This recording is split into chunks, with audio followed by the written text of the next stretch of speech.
중앙대학교 교수였던 A씨는 재직 중이던 지난 2013년 말 당시 부총장으로부터 전화 한 통을 받았습니다. 경영대학 박사과정 신입생 선발을 앞둔 시점이었는데 당시 A 교수는 심사위원이었습니다. 좋은 사람을 추천할 테니 그 사람들의 이력서를 보낼 테니까 메일로 참조해서 좀 그 심사위원들 잘 설득시켜서 입학시키도록 하라. 부총장이 보낸 이메일입니다. 이분들과 저녁 식사를 하며 박사과정을 권유했다. 이번에 잘 될 수 있도록 두 분 다 3등 이내로 만들어줄 것을 부탁드린다는 내용입니다. 첨부된 이력서의 주인공은 청와대 파견 근무를 거친 기획재정부 국장급 공무원과 그 부처의 산하 공공기관 임원이었습니다.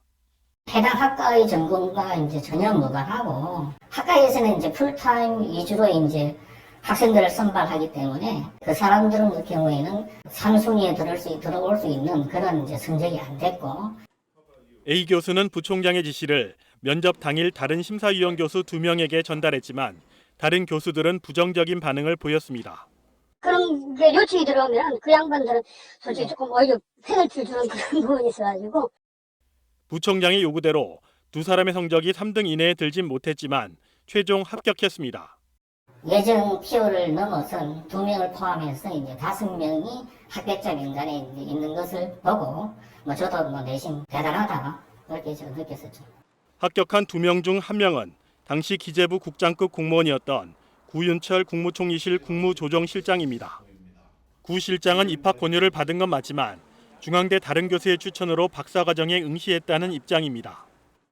교수님이라고 워싱턴하고 대하고 같이 있었는데 내가 그래서 나도 이제 박사를 좀 하면 안 될까? 그러면 자기가 이들을 추천한 김모 교수는 학교 발전을 위해 꼭 합격해야 할 분들이었다고 말합니다.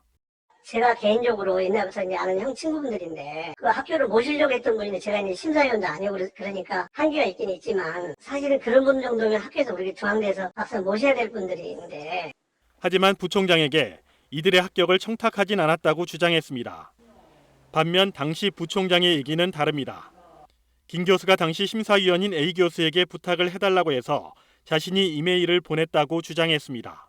그러면 현직에 있는 고위공무원, 바쁜 공무 중에서도 그 어렵다는 대학원 박사과정을 어떻게 마쳤을까요? 정부 고위 관리들 같은 경우는 또 회의가 많다 이다 보니까 야간에 대신 시간을 편성해 주더라도 제때 이제 수업을 듣는 경우가 이제 그렇게 많지는 않죠. 레포트 같은 걸로 대체해서 출석 일수를 인정해 준다든지 그런 식으로 이제 운영을 하고 있죠. 구 실장의 당시 대학원 수업 시간표입니다. 10교시 오후 6시부터 수업이 시작합니다.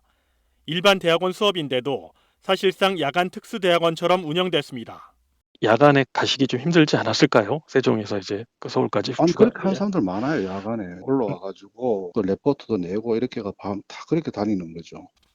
한 학기당 500만 원가량의 등록금은 대부분 장학금으로 받았습니다. 우리 대학에서는 그 당시에 이제 중앙공무원에 이제 국장 하시고 지금도 그런 제도는 있긴 있는데 다 주는 건 아니고 이제 그중에 심사해서. 그리고 2017년 과정을 시작한 지 3년여 만에 박사학위를 받았습니다. 김모 교수의 또 다른 제자인 차관급 공무원도 비슷한 기간에 현직을 유지하며 박사학위를 땄습니다. 다른 일반 대학원생들은 박탈감을 느낄 수밖에 없습니다.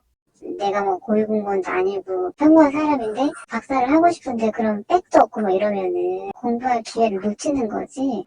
박사학위 지도교수였던 김 교수는 구윤철 실장이 기재부 2차관이었던 올해 초 기재부의 공기업 경영평가단장을 맡았습니다. 중앙대 측은 이들이 대학의 평판을 높이는 데 큰 도움이 된다고 생각했으며 대학 민원 해결을 위한 목적은 아니었다고 해명했습니다. KBS 뉴스 홍석우입니다.